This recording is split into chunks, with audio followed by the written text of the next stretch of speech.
I was born in Welch, West Virginia. I was born a poor black child. No, I actually said that in an all-black church in Atlanta, and it was dead quiet. 20,000 members. And I was trying to be Steve Martin, you know, the jerk. I felt like a jerk. And the cardinal's sitting there, and he's like turning white. And I thought, oh, God, somebody save me, you know. And finally, this big soprano woman in the choir just, everybody laughed, and it was fun from there on. But I'm careful about that. But anyway, I was born in Welch, West Virginia, in number 10 Pocahontas Coalfields.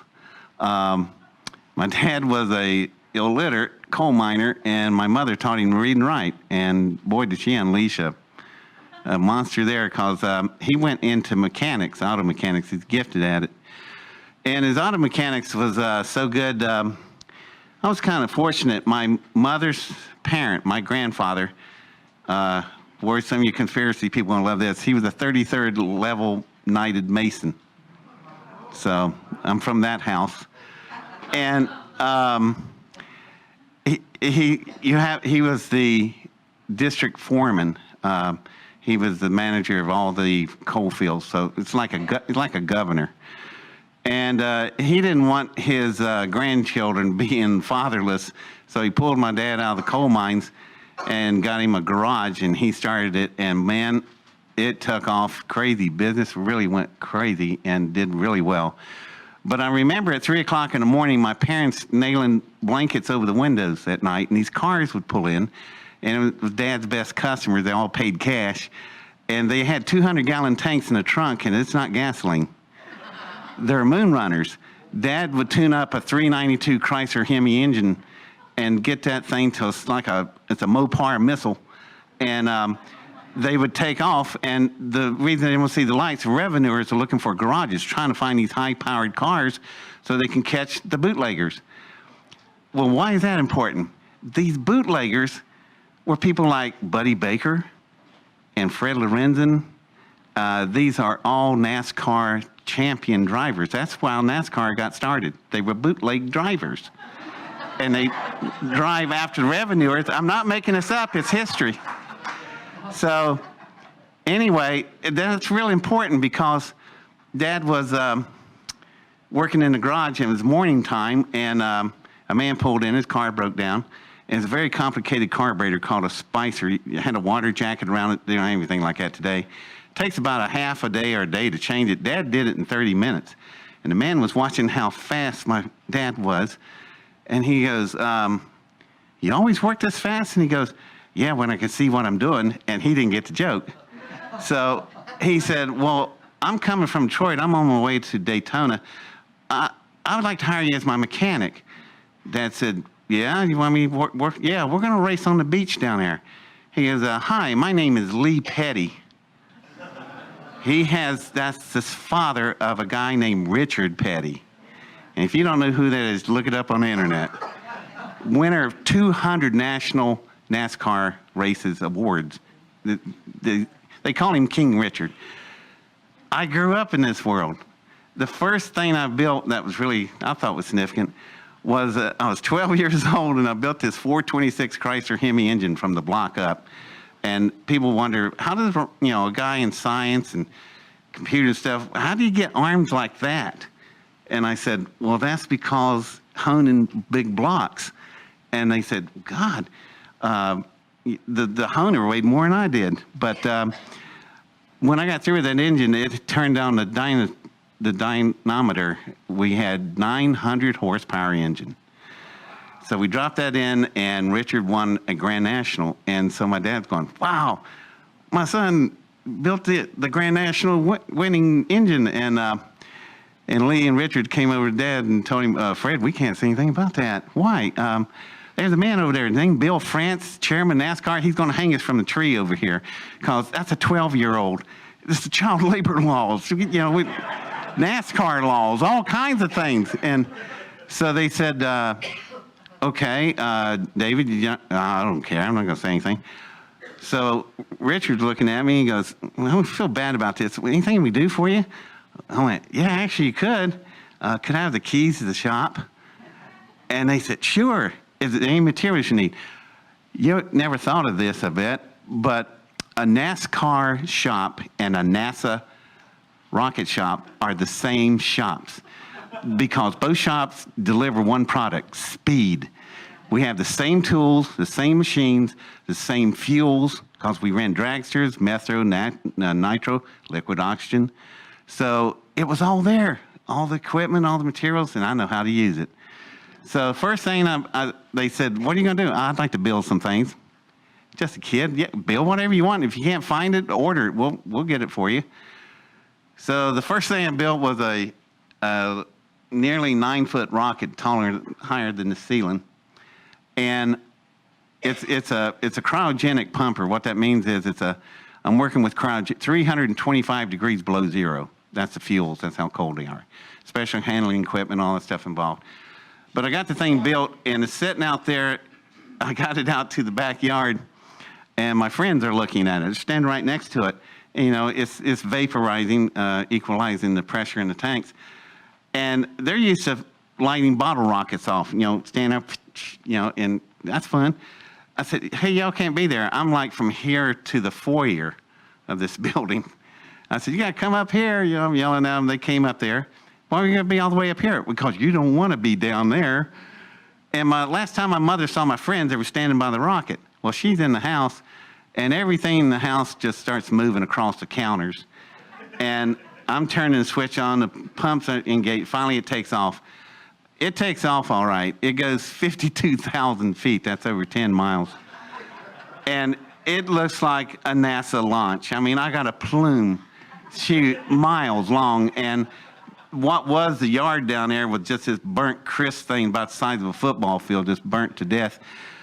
My mother come running out. First, my friends were standing right here, all four of them.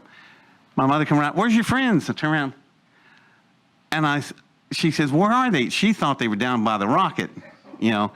I said, well, they're probably in the next county by now because they weren't allowed to play with matches. So my mother, I've learned how to speak from Daniel Brinkley.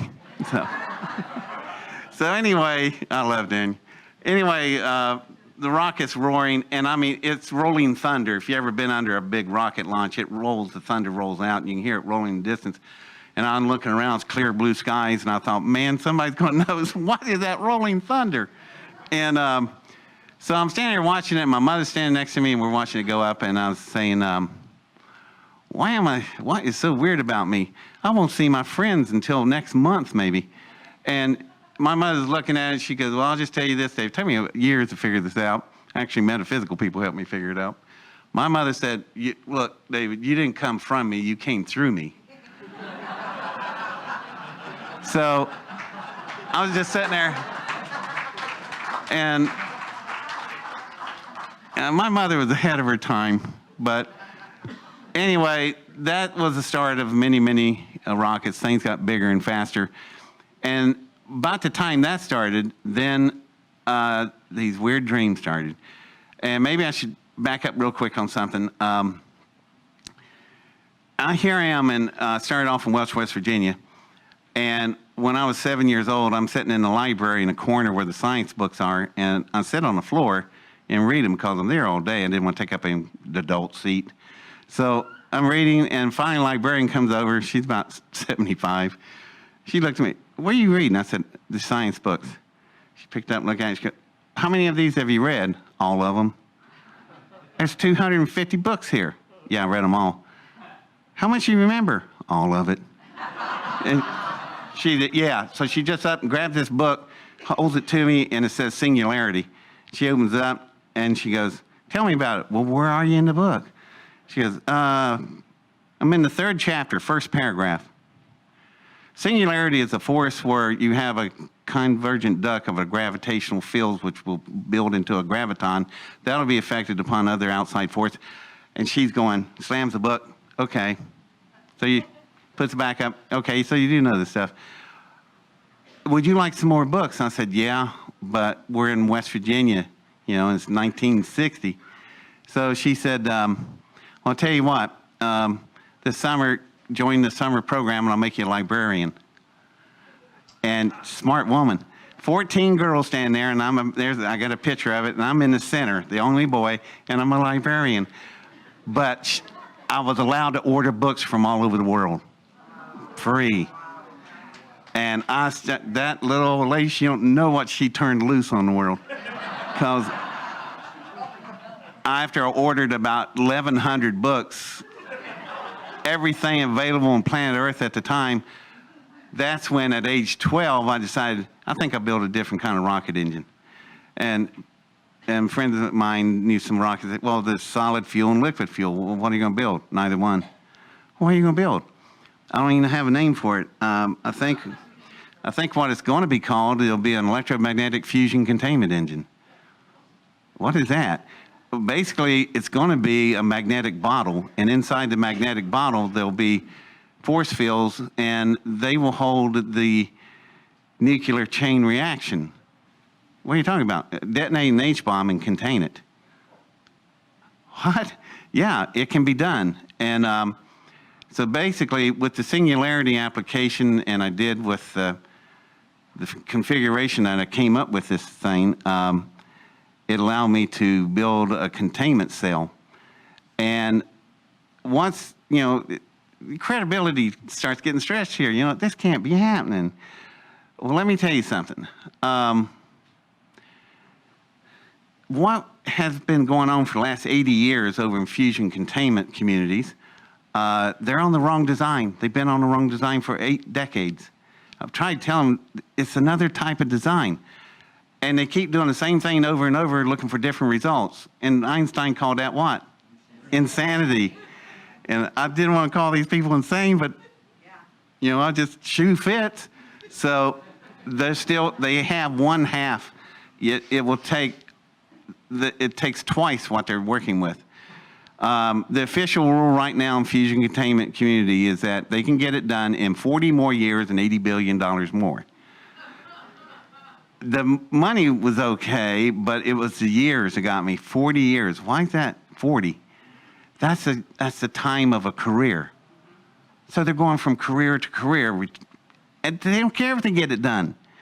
And that's why 80 years later, you still don't have containment. I can't believe I'm still this far ahead. But well, maybe I cheated.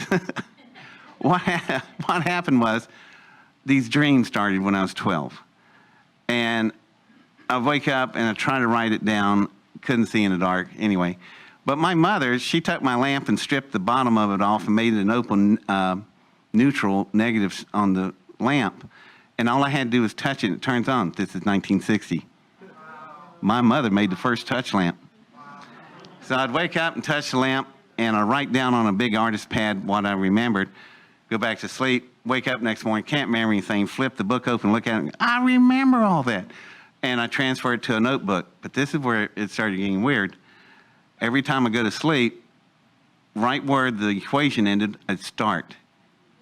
93 pages I went through in total sleeping time, 3 months. And there it was. And I was looking at it, and I knew enough that this is something new. And what it was the expressions of the algorithms that gives you the hypothesis where you can test the theorems of field containment. That simple. So anyway, I was going, well, this is kind of cool.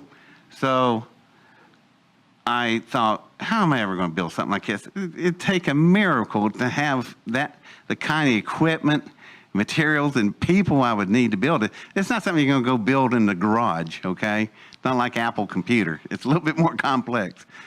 So this is where the rest of the story starts. My mother, my dad was injured, and my mother had to go to work, back to work at age 40. And as brilliant Stanton Freeman said, my mother was some kind of caregiver. No, Stanton, it wasn't. My mother was a registered LPN. And in 1966, she became one of the first females in the state of Ohio to command a CCU unit. We just built them, coronary care units. 1966, they just invented. My mother's running one. So she takes a graveyard shift, 11 at night to 7 in the morning. She loved that shift. And she had a 93-year-old patient named Irving LeMay. And the cranky old man knocked one of her nurses out with a cane. She went in there and broke the cane next to his head. I will beat you to death if you touch another nurse.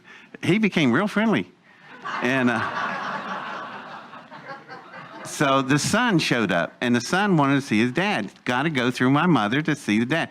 The son would come in about 3 o'clock in the morning because he's got a paparazzi problem. His name is Curtis LeMay. 4-star General Curtis LeMay, Chief of the Joint Chiefs. There's nobody higher other than the president, who was John Kennedy. So he got to know my mother. Miracle happened. And he asked my mother a simple question. She wanted to get to know him. And what kind of family you got? Got 3 sons. First 2's okay. The third one's odd. You got to watch him. Matter of fact, we moved him out of the basement of the house to another garage that's out by itself because my husband was afraid he's going to launch us. What? Going to launch the entire house? What's he doing? Launching these rockets out in cow fields. And maybe I should tell you that part of the story. It's now the year 1966. What came out on TV in the fall of '66? Star Trek.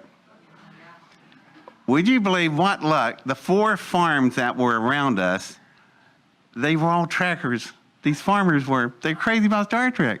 I thought, how cool is that? So they said, I told them, could I launch rockets? Rockets? Hell yeah, boy, you can launch rockets. So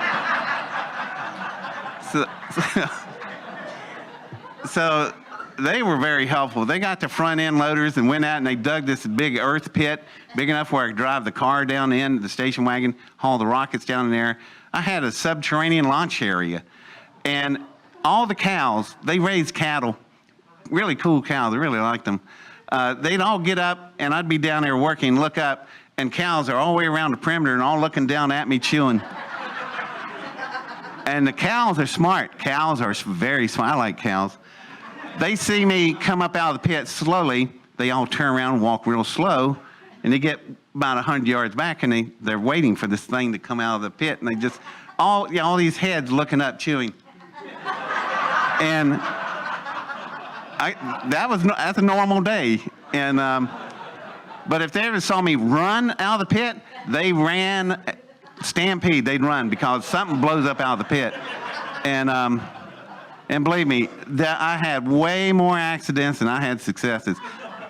They were smart putting me underground because it blow up stuff, shrapnel fly everywhere, and the cows were okay.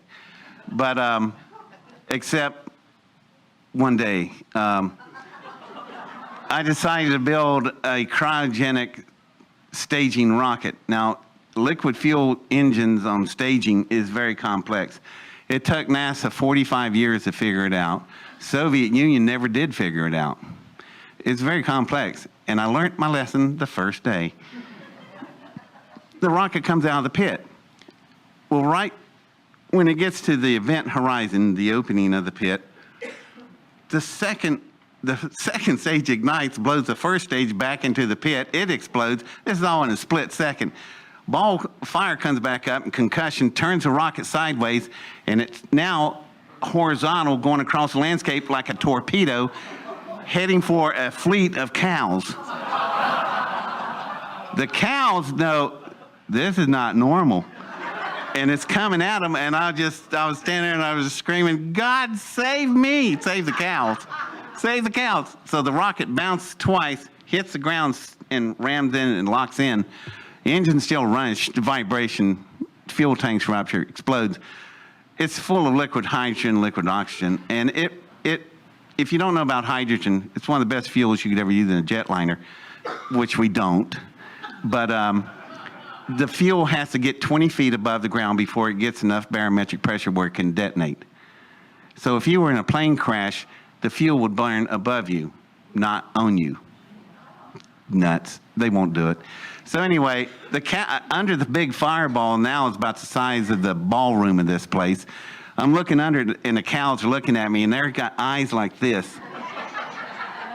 And I thought, oh, God, here we go.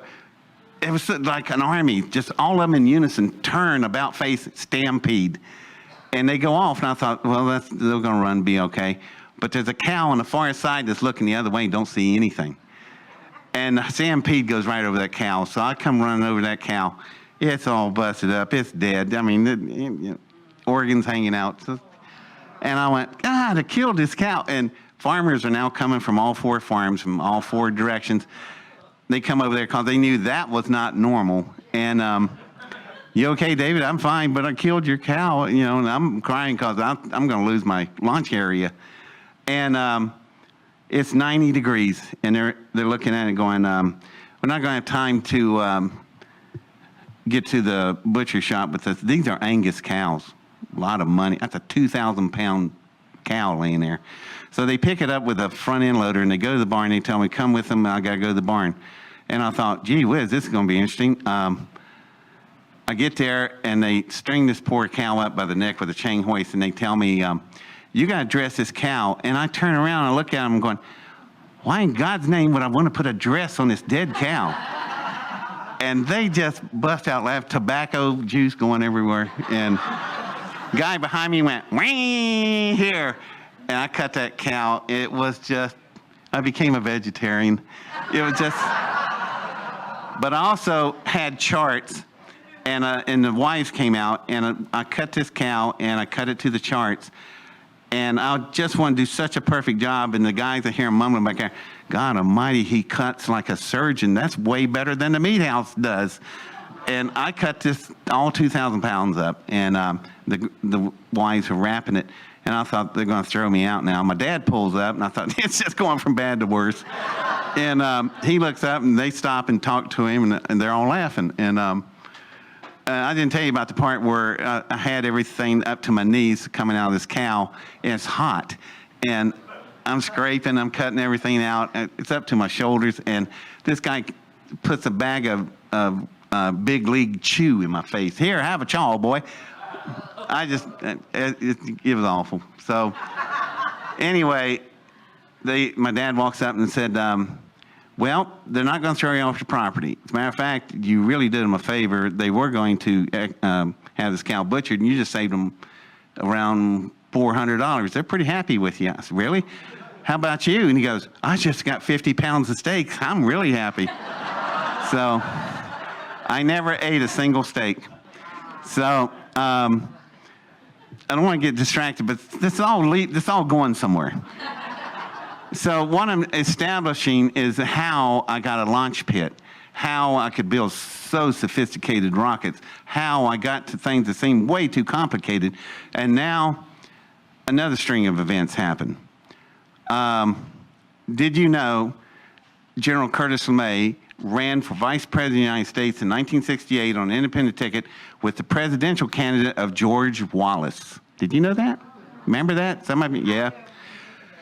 Well, George gets shot. Had good, yeah, he deserved it. But anyway, that meant LeMay. See what? I'm going to back up again here. LeMay was arguing with North Vietnam. This is 1968. Tech offensive, really bad. Anyway, he tells North Korea, if you don't get your butts over to Paris peace talk table, I'm going to bomb you back into the Stone Age. Do you remember that? That was quoted in international papers. Next day, he's fired by the Secretary of Defense, McNamara. Okay? If you ever seen a picture of Curtis LeMay at that time, he's like 59 years old, standing there with that big stogie. Does this look like a guy that's going to retire? I don't think so. He was running for vice president because he's not through. He has an agenda he's running. Well, Wallace gets shot. That was the election, lost the election, November 68. January 6, 1969, there's a knock on my front door. I open the door, and there stands a full bird colonel in uniform. He goes, hi, my name is Colonel Arthur Bailey Williams. I'm XO for General LeMay. I went, okay, what can I do for you? We need to talk. LeMay switched gears when all that happened because, let me tell you something about LeMay. The B-52 Stratofortress, the nuclear bomber, LeMay designed it, created it. And then he wanted to use it, so he created SAC, Strategic Air Command, Nuclear Deterrent Forces. He did all that before he got fired. So he had another plane he was going to replace, the B-52, which, by the way, the B-52 is still in service over 70 years. The longest running military aircraft design in world history. This is the guy that made it. And now he just told me, I'm going to be your project manager. What are we building, General? He said, you're going to build your rocket, son. And just write out your wish list because we're going to fill it out and we're going to go to work. Because at that time, there were 2 of them built. How many people heard of the XB-70? Valkyrie? Yes, these hands go up. Type it in the internet. You're not going to believe what this thing looks like. It's a delta wing with a big long nose and a cockpit. A delta wing. The delta wing's almost the size of a football field. It carries nuclear weapons. It's going to replace the B-52. And they built 2 of them. They cruise at 85,000 feet and cruise at 2,000 miles an hour. Designed in 1958. Where do you think some of these ideas are coming from? We have nothing today that can touch that thing. Nothing. Nothing in the sky can fly that high or that fast. One of them was destroyed in a test. We didn't know that giant wings back there and the way they curved down at the pin yards created tornadoes that you couldn't see. And a camera jet came up behind it and was pulled in and went into the engines and blew the whole left wing off. And the thing went to the ground, crashed, blew up, killed the crew. There's only one left. So they then they're looking at it going, this is the last one of its kind. So they put it over to Wright-Patterson Air Force Base, Dayton, Ohio. The Air Force Museum is sitting in a building. You can go look at it.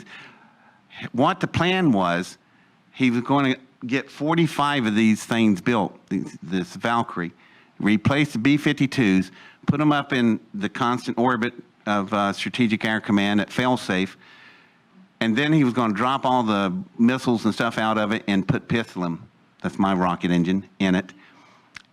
And then he was going to launch onto the Soviet Union. So your bomber comes in at 2,000 miles an hour, and then they open the bay and drop Pistolum. Now, Pistolum, I'm jumping ahead, but remember that whole scenario, okay? Kind of like Pulp Fiction. Now, let me take you back to something else. Now we're back to me working with Colonel Williams, and we started, and there was a big commercial garage that came with the property my parents bought with their house. It was closed down, but you know how big a commercial, like a Buick dealership in the big garage? That's what it was, and it was empty. And that became my new home. I got a shower and a bathroom built and a bedroom, and the rest of it was completely remodified by courtesy of the United States Air Force. And I had a list this long. I gave them, I thought, I'll never get this stuff.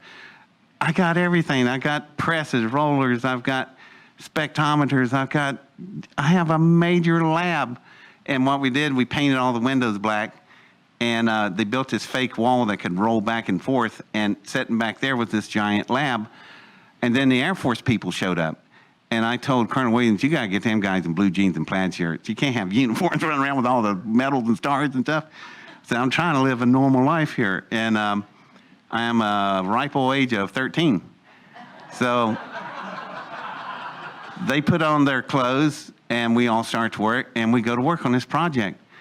And but it wasn't long until somebody else got involved. A United States congressman of my area named Congressman John Ashbrook, who ran for President of the United States in 1972. Anyway, he is, you know what his job was in Congress? He's chief of internal security of Congress. Imagine the power he has. So he walks up and asks me what's going on, and knows the general's doing something out here. And the thing that caught his attention was, I answered the phone one day, LeMay called me, and he heard the women up the line. It's a party line. Probably you don't even know what that is, do you? Some of you do. A party line's where lots of families share the same phone line. No. Yes. So the general's online talking to me, and he said, who's that laughing? I said, you got somebody with you? I said, no, there's a party. It's a party line, click. Next morning, all these telephone poles and trucks show up, and they restring an entire telephone system into my house. And that's when the congressman said, what is going on out there in Knox County? So he found out, and so he started talking to LeMay, and them got together. And here's the other crazy thing. Thanks to LeMay, now LeMay is retired, right? He got fired. It doesn't matter he's in civilian clothes. He walks onto a military base. This is the former chief of the Joint Chief. This is Bombs Away LeMay. That was his nickname. And he has a big cigar, and like he was on a flight line with all these B-52s being refueled, and the fuel's like, inch deep. He's walking across it, smoking a cigar. And a little lieutenant comes up, General, you can't smoke, you might have a fire. These planes might catch fire. And he turned around and said, they wouldn't dare. And do you remember the story of LeMay and the senator that he chewed out so bad? Oh, God, what's his name? He asked him the question, what? Goldwater. Barry Goldwater. Thank you so much. Anyway, Barry Goldwater, Senator Barry, very powerful senator, asked LeMay, and LeMay was with me 2 hours after he talked to Barry Goldwater, and you're to see what Barry Goldwater said. I asked the General, tell me about Hangar 17 and Area 51, and LeMay turns around, grabs him by his tie, and says, don't you ever ask me that question ever again, and pushed him back. That's a full-blown United States senior senator. He was laughing because he said, I think LeMay would have stomped me into the ground. So why did he react like that? Stuff's going on, y'all. But he has a different agenda at that moment, and it involves this teenager. So we start building, start construction, and you should see the parts and materials, and they would destroy the paper trails. They destroyed every hour of the day. They erased things off of containers, but I was ahead of them. I could actually catch some of this stuff. And we had groups like National Lawrence Livermore Laboratories. We had RAN. We had Batero Memorial. We had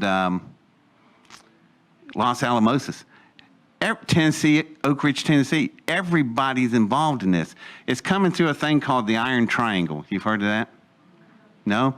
That's your military, industrial, and commercial complexes working together. It's what's fueling everything you're all concerned about. It's the driving mechanism, and it's still in place. LeMay commands that, commands it. And so I have carte blanche for everything I want. Gee, General, I'm sorry to tell you this, but I need about 3 grams of plutonium-238. No problem. Be here tomorrow morning. It was. So all this stuff was, that's how this all could happen. So you should see the lab by now. And it just keeps getting weirder. If it ain't weird enough, I ran into so many construction problems because it's just the things that the math would tell you, specs that we're doing, things aren't going to work. Let me give you an example. I asked LeMay, what's the biggest, baddest, strongest rocket in the U.S. arsenal fleets? And he said, that'd be the Titan missile, ICBM.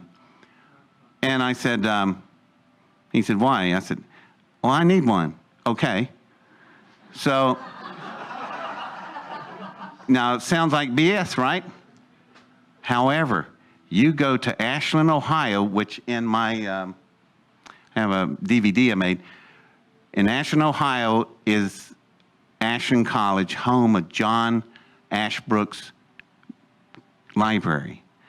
And the curator's there, and we walked in with the producer and said, can we see the letters we talked about? He spins a big wheel and the vault opens up, and out comes this tray of letters, and they lay a letter down. And my producer's looking at it, and she goes, are you serious? The letter says, Dear David, it's from Congress of the United States. says, "Dear David, John Ashbrook is running for the president. He's out of the office, but in the meantime, we're in the process of obtaining you the Titan missile." And I told the producer, "Look at the date, June 10th, 1970. I was born in 1954. How old am I? I'm 15. You're handing a Titan missile that's 130 feet tall. It takes a full military escort to move it around. It weighs about would depend on the 2 engines that were in it, 500,000-pound thrusting engines. This is a major piece of hardware, and you're giving it to a 15-year-old, a state-of-the-art ICBM missile, signed by Congress, stamped by the security of Congress. In this vault, how do you Photoshop that?" The producer's looking at it going, "Name of God." I said, "Well, you like that? Look at the other 13 letters behind it." And the whole story I've been telling you, it's all right there in the Library of Congress. You know why? John Ashbrook was murdered. He was killed by the next person entering this story. Anybody heard of anybody named Arthur Rudolph? It's an honorary title, Dr. Arthur Rudolph. He came in with Operation Paperclip. He was one of the chief architects of the V-2 rocket. He's also a full colonel in the Gestapo. He's also a winner of the Most Distinguished Service Award by NASA because he's your chief architect of the F-1 Apollo Saturn V moon rocket engines. They didn't want to tell you that, do they? And they didn't really want you to know. Why? Because on January 24th in 1984, May 24th, 1984, very quietly, he was shipped out of San Francisco to Munich, Germany, house arrest for the rest of his life for war crimes because he killed 100,000 prisoners building the V-2 rockets. That's your winner of the Distinguished Service Award by NASA. And it's all history, it's all facts, and it's all laying in the internet.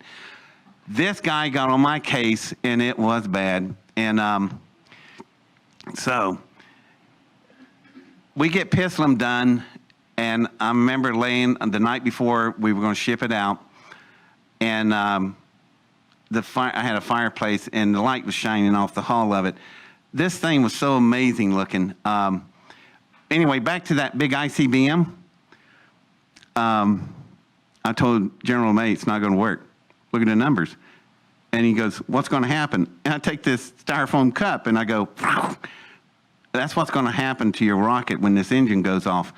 Let me ask it another way. What goes through, General, a mosquito's mind when it hits the windshield at 80 miles an hour? His butt. So the General actually, cigar fell out of his mouth. That's what's going to happen when this engine turns on. It's going to rip clear through your rocket because the acceleration curve on this thing, I can't even get a calculator to go that high. And he said, "What are we going to do?" "We're going to lay the engine down and build a rocket around it." And that's exactly what we did. Now, I remember I was on Art Bell and I was describing this, and the material I used on this rocket, I don't know where it came from. It came from England, but the origin of the metal is unknown. There was enough of it to build a rocket. There was tons of it. And it's got a really cool name. It's carbonite. And the minute I said that, all the experts that's listening to Art Bell wrote in, "Oh, that's what Han Solo was frozen in, carbonite. Yeah, this guy's a liar." C-A-R-B-O-N-I-T-E, carbonite. That's Han Solo. Mine is C-A-R-B-N-I-T-E, carbonite. It is so hard. You ever saw molten metal poured into these big vats? Well, those vats are made out of a material called Inconel. This stuff is about 10,000 times stronger than Inconel. And we don't know where it came from. But there's just enough where we can build a body around this rocket. And here's the craziest part. When it's all completely finished, the surface cohesion tension of this material looks like water wet. It's that shiny. So Pistolum was laying there, and it was stretched out down through the room, and this fireplace was shining off of it, and I was laying on the bed looking at it and thinking, God, I can't believe I built this thing. It took us 26 months, 3 weeks, and 2 days, and it's completed. So what does my beautiful rocket goes into? It goes into a semi that has Piggly Wiggly painted on the side of it. You gotta love the Air Force. We went from Mount Liberty, Ohio to Wright-Patterson Air Force Base, and we pulled up, and there's a C-141 Starlifter. You ever see that huge jet? 4 engines, big cargo bay. I mean, you can drive Army tanks in it. And there's a ring of guards all the way around it with all these weapons and stuff.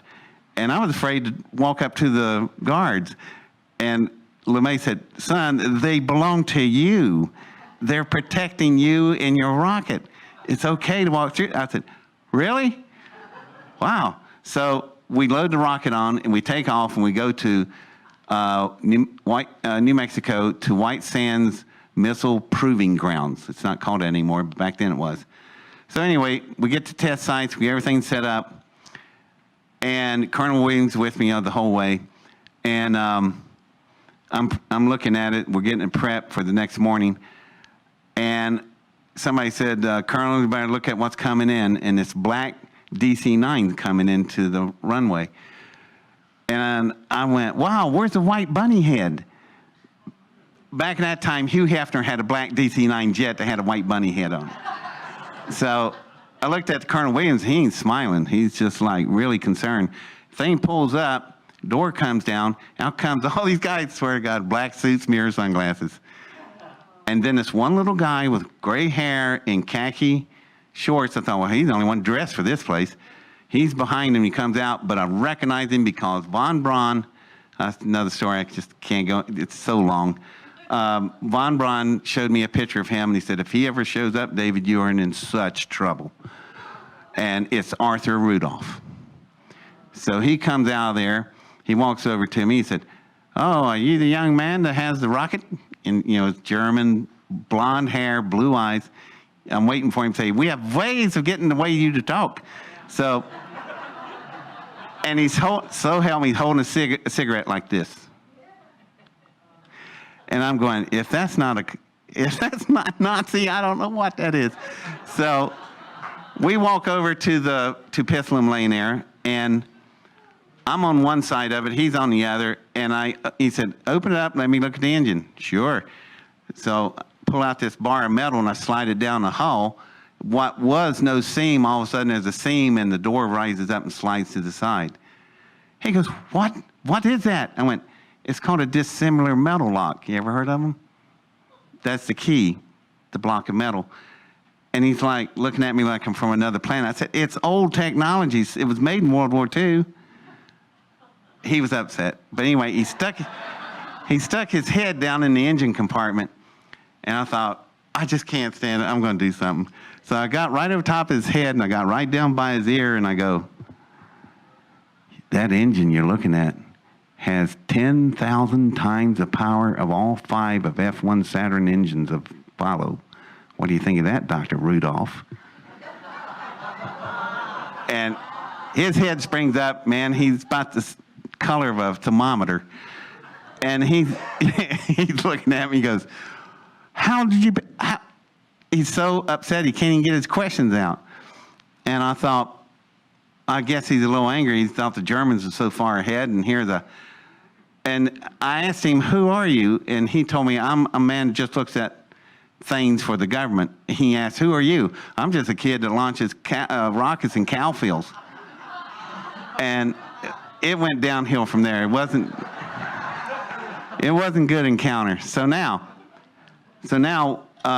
we pack the rocket up, take it out to the platform, get it ready to launch. Rudolph comes out all huffed and tells me change the coordinates to these coordinates. And I'm going, wait a minute. I can bring this thing so good. I'm so good at this. I can bring this thing down within a mile radius. We want to walk anywhere to get this thing. You want me to drop it 456.4 miles northwest of here? And so I grabbed a map and I went, that's in the middle of a dry lake bed called Groom Lake. Why in God's name you want to drop something there? Do it. And so I did. So I go to tell Colonel Williams, can't find Colonel Williams. He's been house arrested. And I went, oh God, this is just, Von Braun said this is going to go bad. So, well, actually I jumped something, launch. I'm trying to save time. Man, the launch, you should have seen the launch on this thing. You understand what's happening. This is not solid fuel, it's not liquid fuel. This is a different kind of engine never seen before by man. We have no idea what it's going to look like, how it's going to perform, and I kept telling them, wait till you hear it. It's not going to be, it's going to be something else.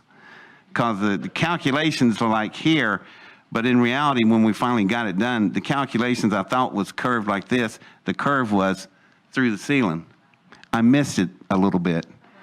I'm sorry, I just don't have the brains for it. It was just more than I was expecting. But anyhow, I don't want to skip this part because Colonel Williams was so cool about this. We got the rocket on the pad, everybody's gone, and now it's June 20th, 1971. And on Art Bell, an old timer from White Sands called in and said, I was there that day. He's right. It was the only day the entire White Sands range was shut down and everybody was told to stay in the buildings. Because I said that. I said, I don't know what this thing's going to do. I was afraid about something else, and it wouldn't matter if you're in a building. It just, if the containment fields didn't hold, we're going to be only a mile and a half from the sun, a real sun sitting there. So they put the telemetry, everything winds up, the cyclotrons are firing, everything's starting to detonate, and now it moves to what we call internal power, meaning that the rocket is now separated from us. It's on its own, and we can't do nothing about it. So Colonel Williams is looking out the windows of the blockhouse, and he, what a time to ask, David, when did you test the fields? We've been working day and night, 7 days a week for the last 26 months, 3 weeks. 2 days. When have I had time to test the field? This is the test. And he goes, I could tell he's a very smart man. And he's looking, he goes, what? Well, if the fields don't hold, do this. I did a jumping jack. He goes, why? Look at the flat wall, make a really cool shadow.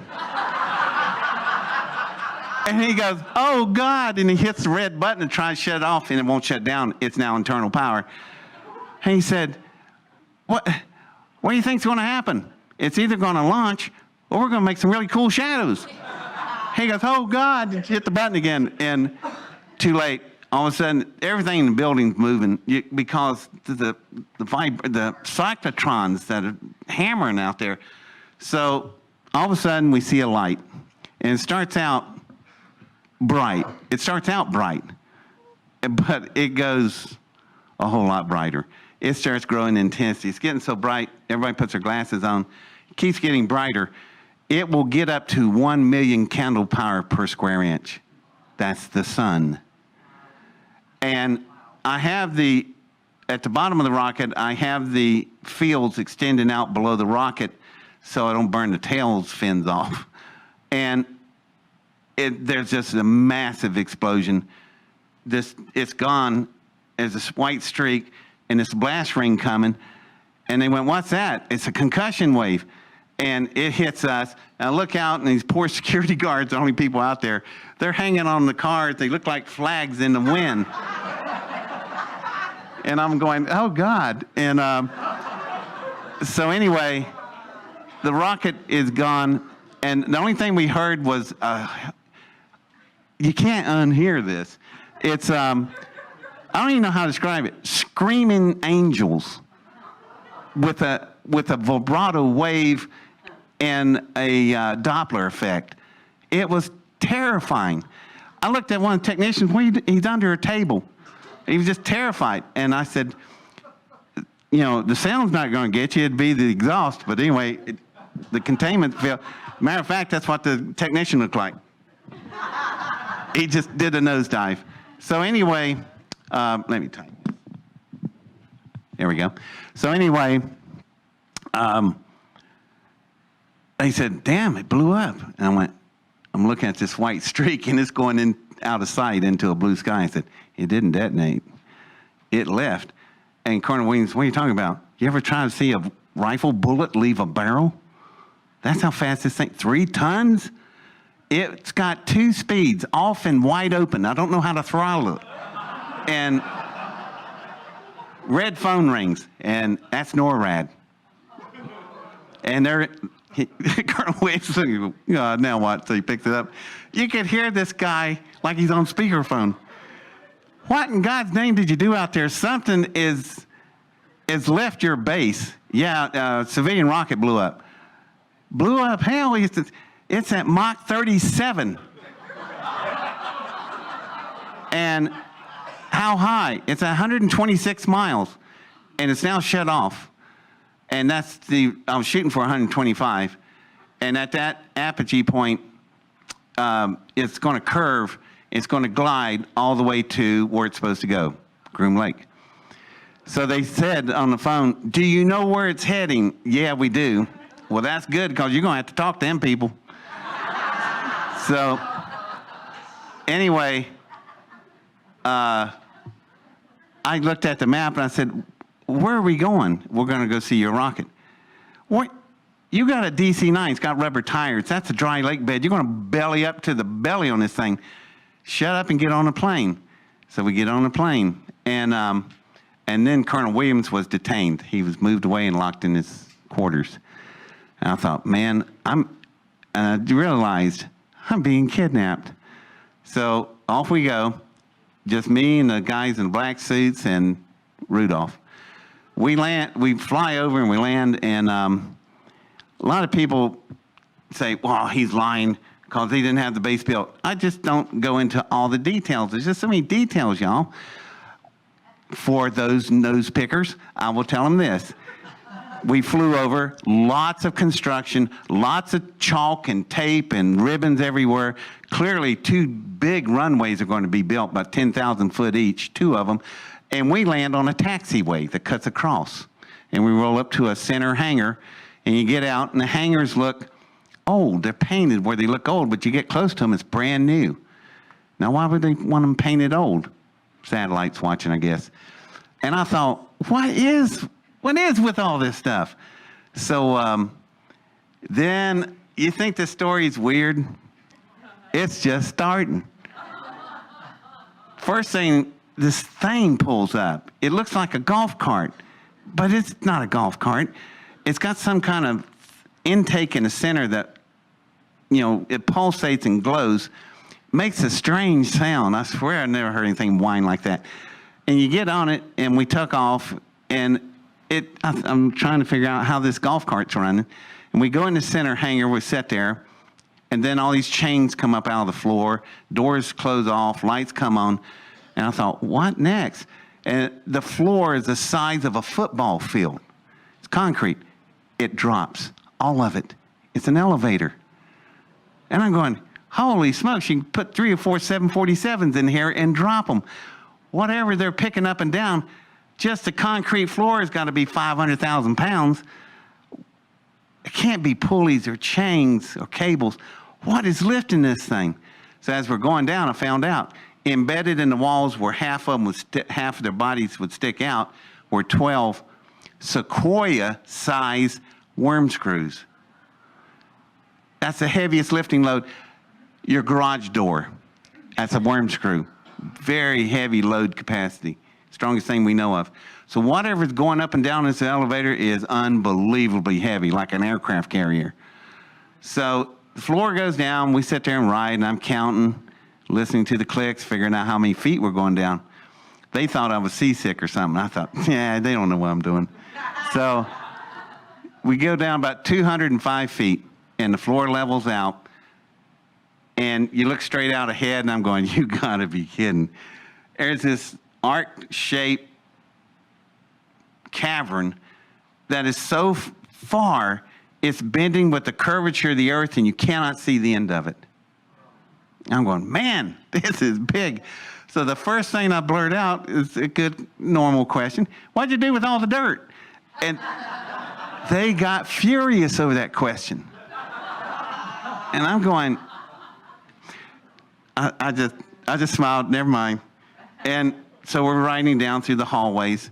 the causeway, and there's shops, labs, other hangars, sliding doors, other aircraft in there. The XB-70 was sitting down there. I saw it, or something that looked like it, because at that time, 71, the other one's sitting in the Air Force Museum, so I don't know what that was, but it looked like the XB-70, but it was huge. Anyway, there was other aircraft, and then there was a couple of things sitting there that looked like teardrops with landing gears. And these are not models, because they got air conditioner hoses hooked to them, power units, and drip pans. These are working aircraft or spacecraft or whatever they are. And there was another thing really cool. I was a Irvin Allen fan of Voyage Bob and Sea. Remember the flying sub? One of them suckers was sitting over there. And I'm going, wow, man, they got the flying sub. And they got on the radio and they closed the door. But we're riding on down. We go for a good ways. We stop to the left, and there's this, it's not like the other hangar doors where they slide. You know what an iris of a camera looks like? This iris has got to be about 40 feet in diameter. It's made of some kind of armor. And I thought, whoa, man, that's a serious door. It must be something good behind that. And we're going in it. The guy jumps out, looks at this thing, flashes the screen. He's got his hands on the panels, and it opens up. And I went, did I just see a retinal scanner and a palm scanner? This is 1971. We don't even have handheld calculators yet. That comes a few years later. You know, that was back in the years where we had digital watches where you had to use two hands, one to press the little button. Thing cost about $1,000. Today you buy it for $1.99 at Walmart. So they got some serious technology, but here's the craziest thing. As we're driving down through the causeway, all these rooms and stuff, perfectly lit, but no shadows. How do you light a room up with no shadows? And then I went, where's the light fixtures? It's not indirect lighting like this is, or direct lighting. It's illumination. And the only thing I can figure, maybe the atmosphere. So, maybe. I don't know. I'll be the first. I don't know. And I thought, this is crazy, man. And a retina scanner, and I said, man, this place is just freaking me out. So we drive into the room. The lights come up. No light fixtures. Okay, this is normal. So what do you want to show me? And on the far end of the room's about the size of a gymnasium. There's a big stage there made of iron girders and stuff, whatever it is, pretty heavy. And there's curtains, and I ain't talking about curtains that look like this. You ever seen mud flap curtains on a semi? You ever try to pick one of them up? They weigh over 100 pounds. These curtains probably weighed 7 or 8 tons. They were huge, and they were all the way around. They had chains to them, and the chains would hoist the thing up in the ceiling. So we get out of the cart. They hoist the big curtains up. This is not something you're going to run in and take a peek. So it comes up, and I'm sitting there going, oh, shoot, I thought I was ahead of everybody, because my engine's about this big, electromagnetic fusion containment engine. This thing's the size of a semi, 75 feet. That I've measured this room. It's about 30 feet longer than this room. 75 feet, 22 feet wide, 15 feet high. And the way I could tell the difference, because I was allowed to look at it, and when I walked, I measured it with my feet. It's huge, and I can tell. I had a 4-cylinder Model A engine. They had a Lamborghini. But then I got closer and looked at it, and I realized there's something wrong with this thing. I have miles of wiring on mine, seal, all the weld seams stuff.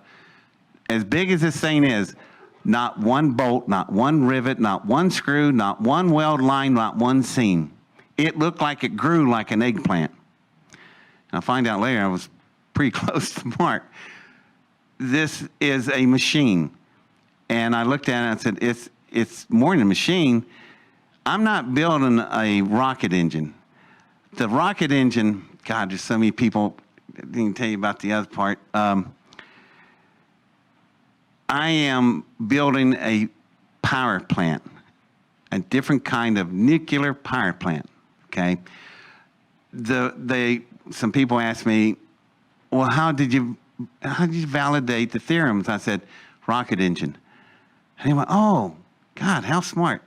I said, no, how desperate. That's the only thing I could come up with. So that's how I could find out if I'm right on the containment fields.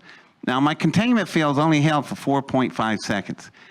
Pislam only flew for 3 seconds, but look at the speed and distance that it did. Imagine if it kept running. It went just 2 more seconds, it would have went over 25,000 miles an hour. It's already over that. It would have broke the gravity field and went into space and gone forever.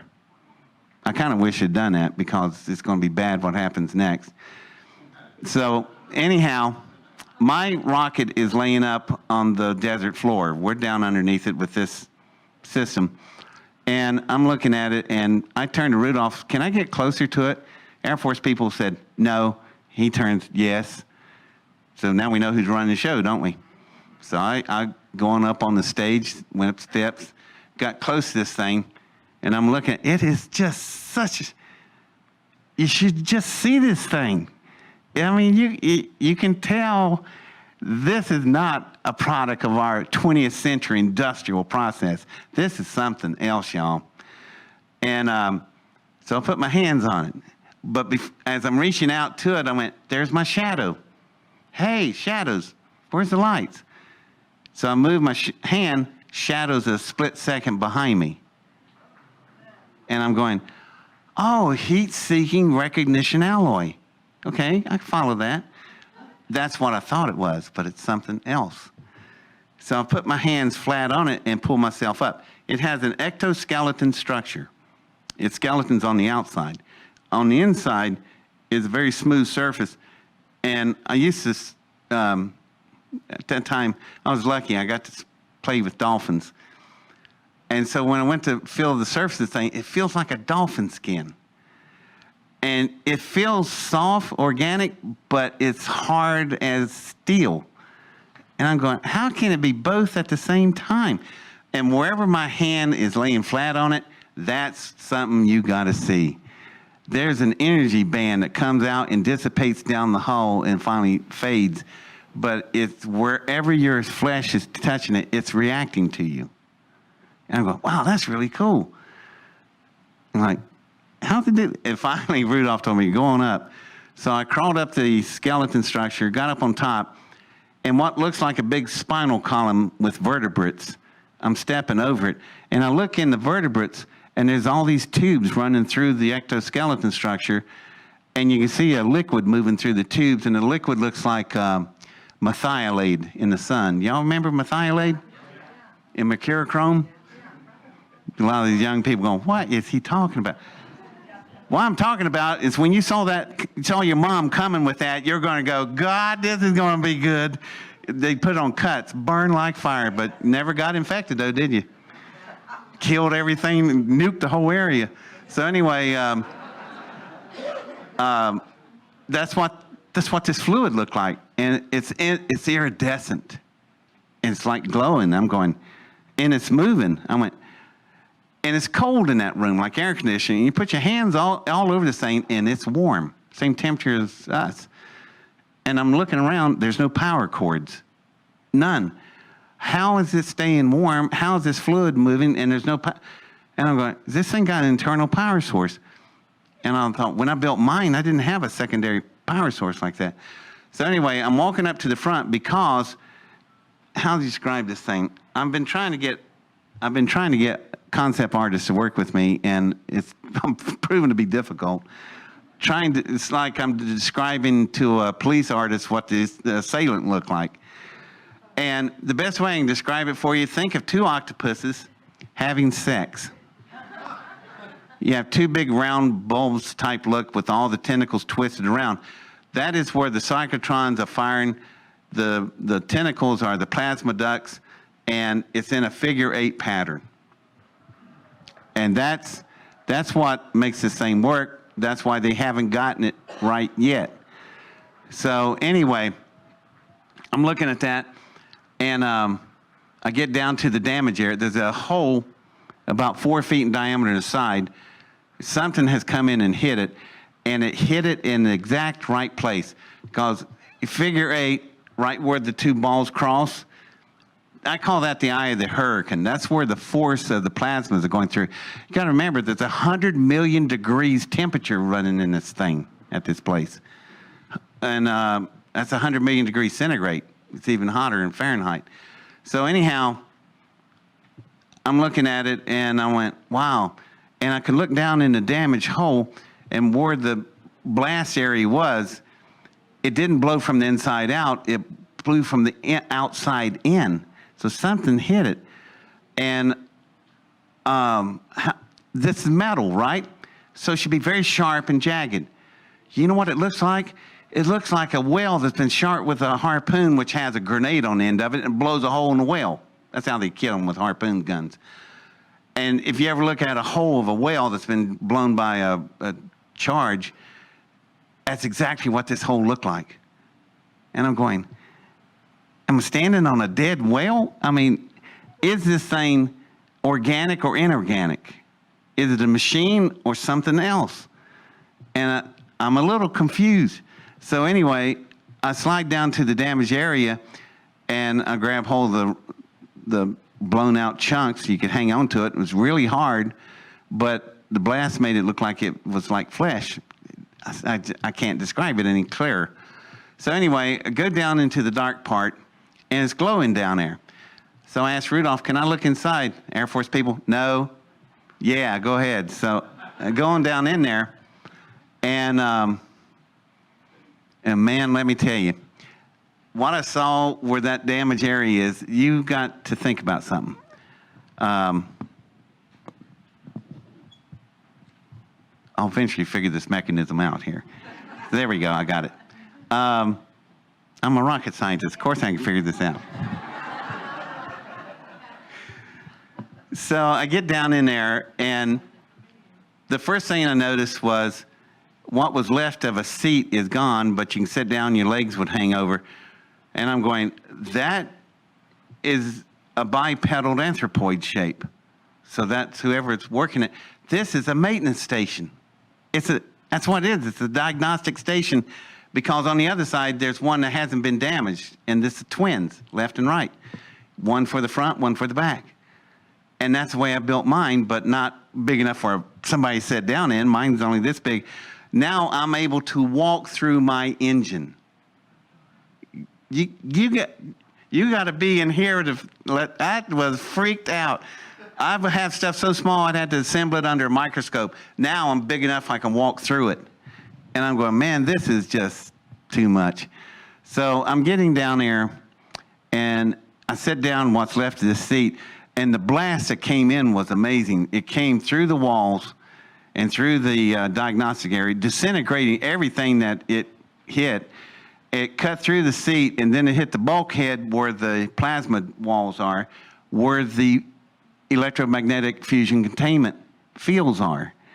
And it stopped. Yeah, when it hit that field, it stopped it. I don't care what the heck they were shooting at it with. That blast got to right there, and it stopped at the wall. But it was enough blast to shut the thing down, and these things can stop in a picosecond. That's a trillionth of a second. So it shuts down, and I'm sitting there, and I'm looking at, this was the other cool part. I could look through what looked like an observation port, and I can look up the plasma ducts. On mine, I can't do that. It's so small. And I looked up in there, and I could go for hours describing. They had these crystal-looking things hanging in there, and I think they directed the plasma vents. Anyway, I remembered all this stuff because I'm going to build this again. I'm going to cheat this time. I'm going to steal these designs. So I was looking at it, working with it, and then there was another thing happened. While I was sitting there, this panel slides back, and these two pods come up. They're two domes, and they got these cutouts, and if you take your hands and do like that, they fit perfect. So I put my hands in there. My mother told me, don't touch things, you don't know where they've been. I wish I'd listened, because when I put my hands on these pods, these little shells came up going click, click, click, click, click, like Batman's Batmobile. Remember, it shielded itself? They ran up all the way to all my knuckles, and they're tightening down. I didn't have rings on at the time. And I'm going to yell for help because I think it's going to cut all 10 of my fingers off. So I started to go, and then this real cool voice sounded like Lauren Bacall from Key West. And all it says is, be quiet. Okay. And I said, lighten the grip. And it did, but it didn't let go. And I'm going, oh, God. And so I'm sitting there, hello. And it's a female voice. And she says, be still. This is going to be a little uncomfortable. And I went, oh, God, that's what doctors say. You know, it means it's going to hurt like hell.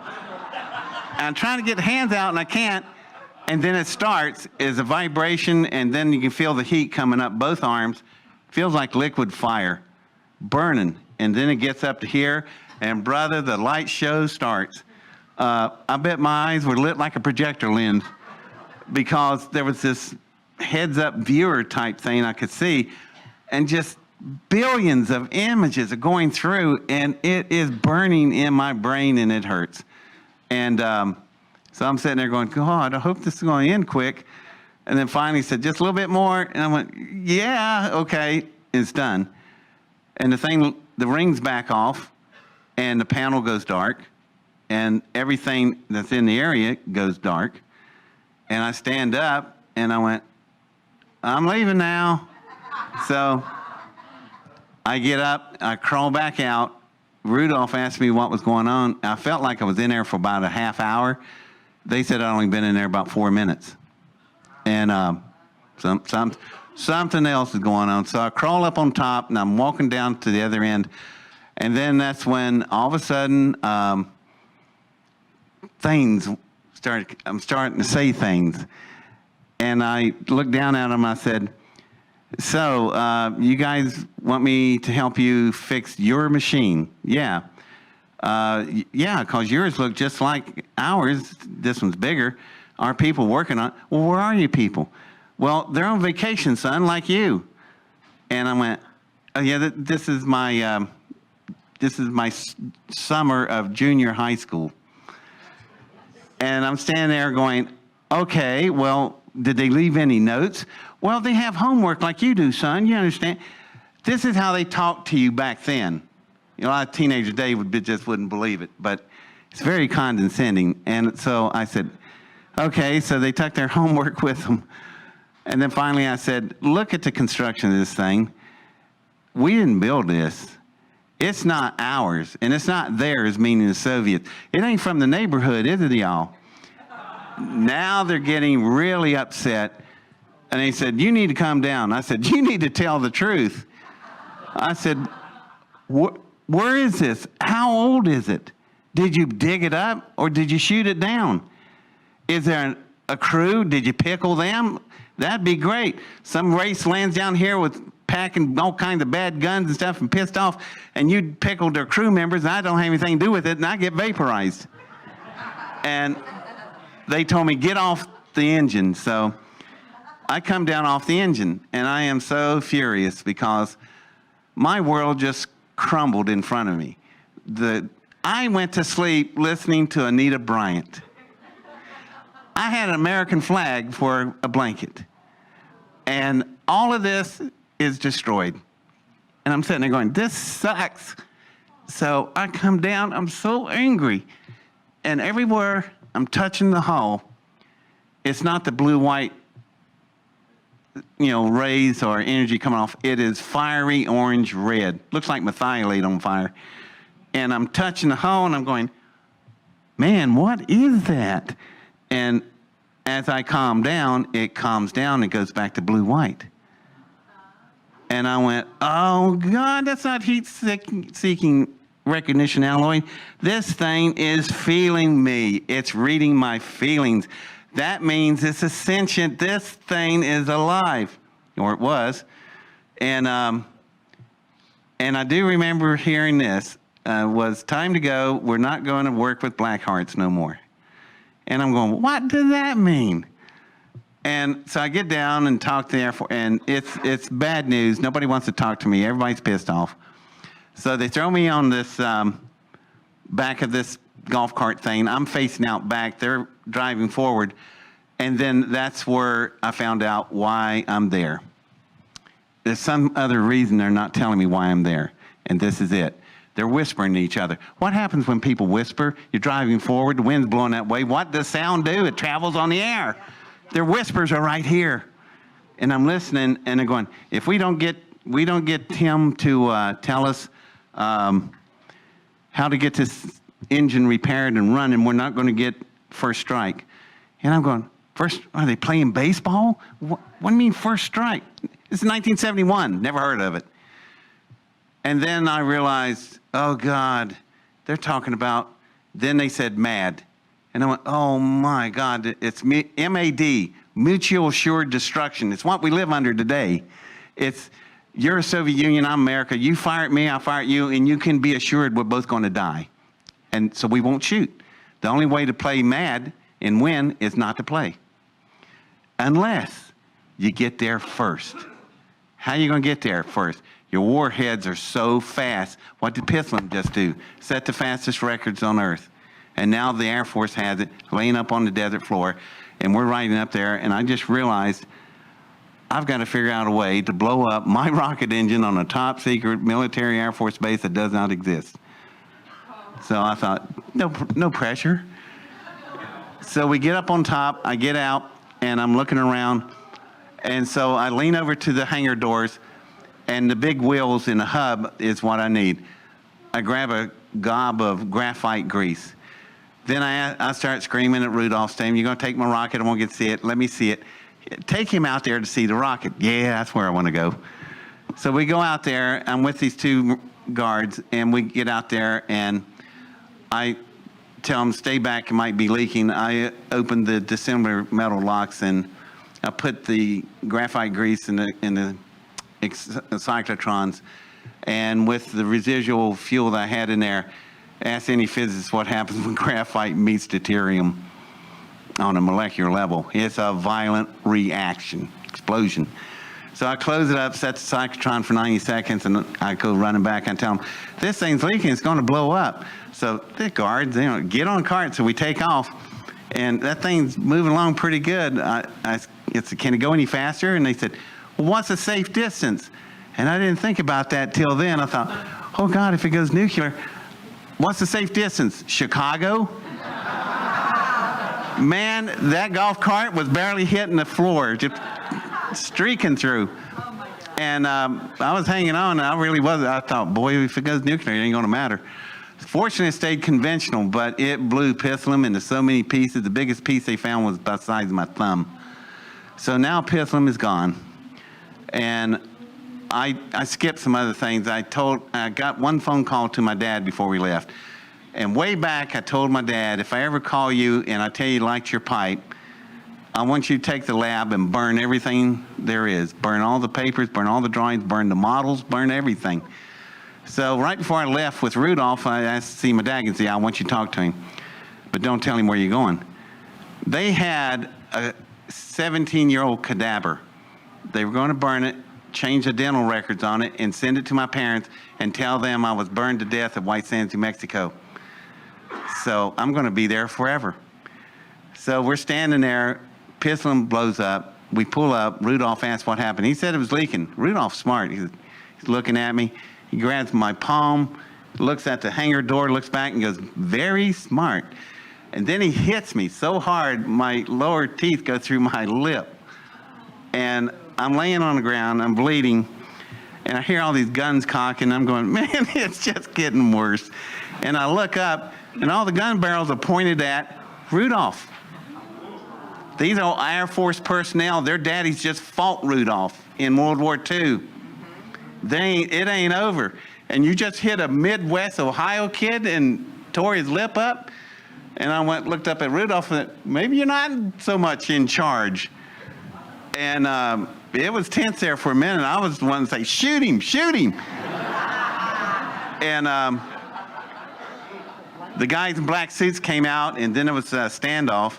So black suit guys took me to a room, threw me in a room, and locked the door, no windows, just a single bulb hanging off of a wire.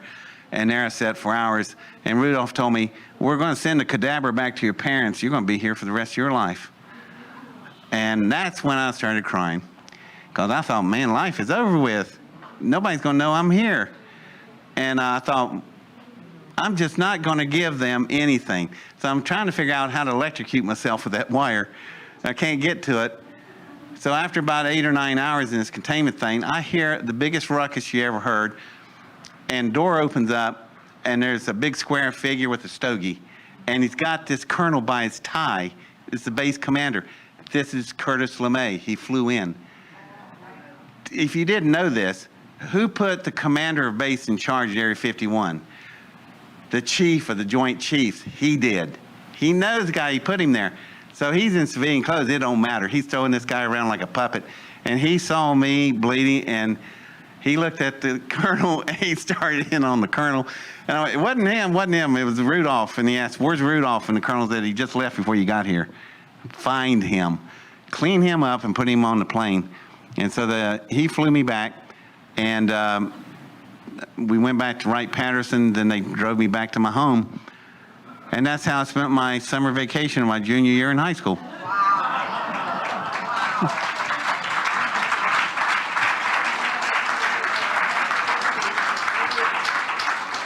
Now, there's one other thing. Things were quiet in the fall, in the winter, spring. I'm graduating.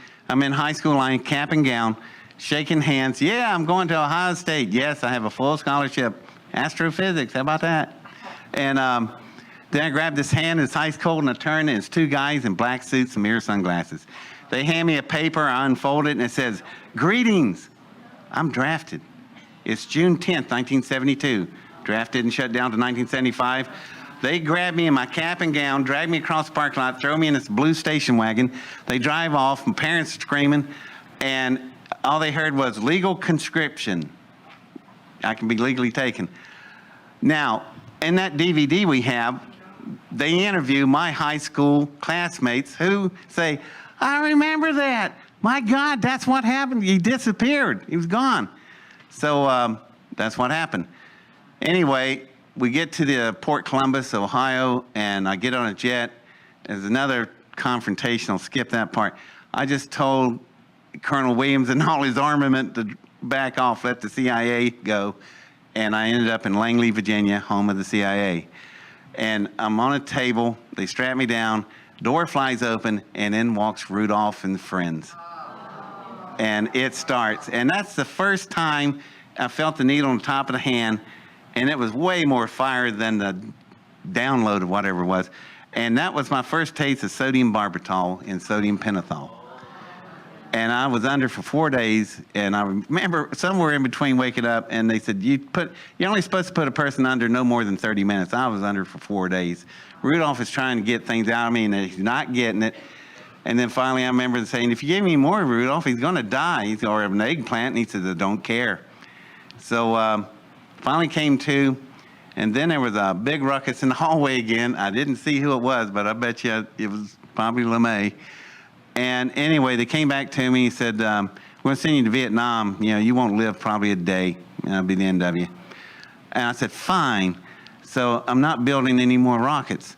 So they came back, a few more rockets in the hallway, came back and said, how do you feel about jets? Well, they can be defensive. I can work on them. So fine, you're going to the United States Navy. 11 years later, I am in the United States Navy. I started off as a jet engine technician. And it's take 2 hours to tell you what some of the stuff happened.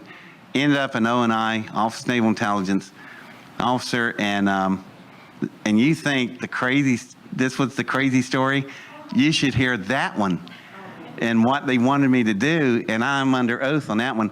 But I could tell you everything up till now because I was 17 years old. You can't sign a minor to a national security oath. It's against the Constitution. So that's how I can tell you this.